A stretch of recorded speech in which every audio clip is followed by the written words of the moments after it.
nägu on tuttav eelmisest aastast, siis ma eeldan, et tegu on Leena ja Kaupo Sireliga.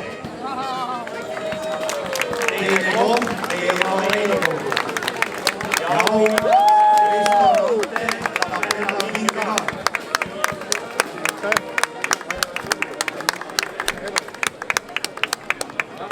Ja läheme edasi peaauhinna juurde. Ehk siis konkursi Kena vein 2016 võitja. See kuldmedali omanik, kui meil kuldmedali oleks, on Raul Schiff, kes tegi õunaveini. Ja see õunavein kannab Ameerika pärastusnime Applejack. Ja see vein oli tõesti võimas.